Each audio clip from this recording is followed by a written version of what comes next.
Le témoignage de Mathieu, en effet, puisque c'est une des façons de préparer les managers à cet inconnu de la diversité. Mathieu, on revient à l'hôpital et vous allez témoigner de la façon dont vous utilisez le mix intergénérationnel pour gérer des situations de crise. De crise et de difficultés. Racontez-nous. Merci Samira. Je vais être un peu moins divertissant et dépaysant que Sony Music France. Et c'est vrai que malheureusement, on n'a pas le choix de l'échec à l'hôpital. Et du coup, le management s'en ressent et le positionnement, tant des managers que des agents, est très impacté par notre activité et la vie des patients qu'on nous confie. Quelques mots très rapidement pour compléter le portrait que vous avez présenté tout à l'heure. Donc Mathieu Gerrier, je suis directeur des ressources humaines du centre hospitalier intercommunal de Créteil.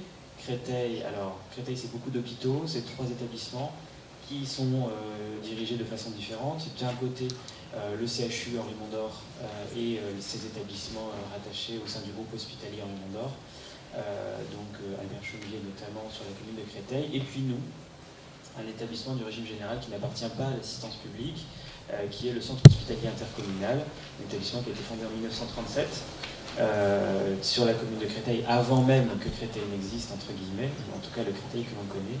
C'est un établissement qui rassemble 2000 agents non médicaux et 490 médecins et qui est spécialisé dans un certain nombre d'activités pour lesquelles il est reconnu sur son territoire, la maternité, 4000 accouchements bientôt, les urgences, 100 000 passages, un service hospitalo-universitaire de pédiatrie, de gynéco-obstétrique, de pneumologie, d'ORL, d'ophtalmo, enfin voilà. Plein de filières qui portent notre excellence et qui sont notre fierté.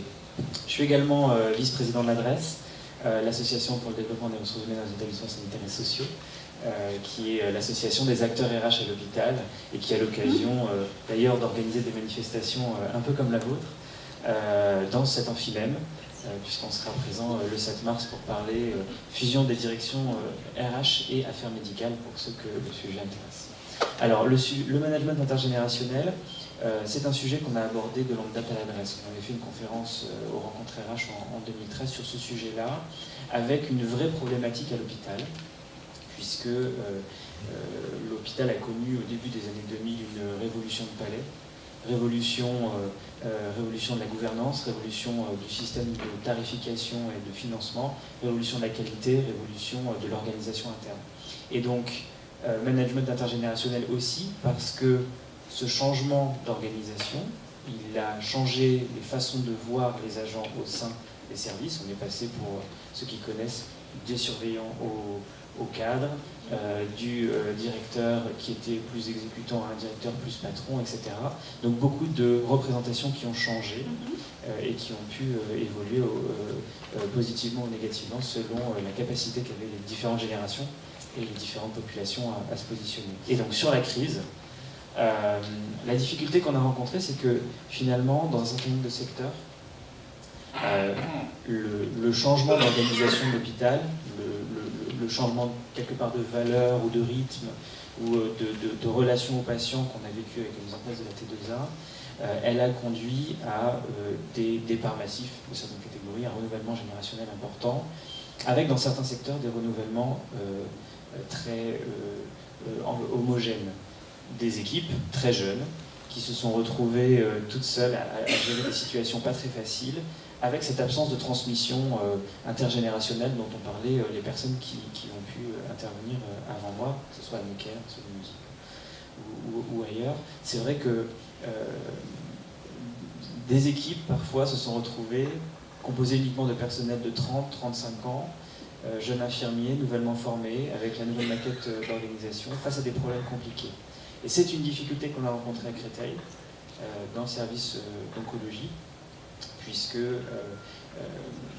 l'oncologie, pathologie, enfin une spécialité qui est compliquée, avec une forte charge mentale et morale, des patients qui sont dans des situations compliquées, des pathologies chroniques parfois associées, et souvent des situations où les patients ont plus besoin d'un apport en soins palliatifs qu'en oncologie.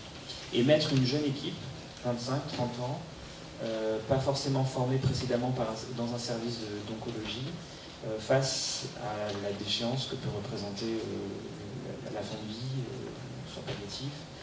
Ça a été compliqué à gérer. Et cette situation compliquée à gérer, on l'a vécu vraiment très intensément, puisque jeunes médecins, jeunes infirmiers, jeunes aides-soignants, on a vu une équipe qui a commencé à décrocher intellectuellement, on a commencé à parler de risques psychosociaux, on a commencé à parler de problématiques de burn-out, d'absence de distanciation entre l'équipe de soins et ses patients. Et la réponse, ça a été le management intergénérationnel. Le management intergénérationnel par l'intégration d'un nouveau mix, l'intégration de nouvelles infirmières qui sont venues de services de pneumologie notamment, et qui ont été missionnées dans l'équipe d'oncologie sur une mission temporaire, entre guillemets, à moyen terme, pour venir apporter leur expérience d'anciennes et leur expérience d'agents qui ont déjà eu l'occasion de faire face à la difficulté du soin palliatif, à la difficulté de l'oncologie, à la difficulté du parcours en cancérologie.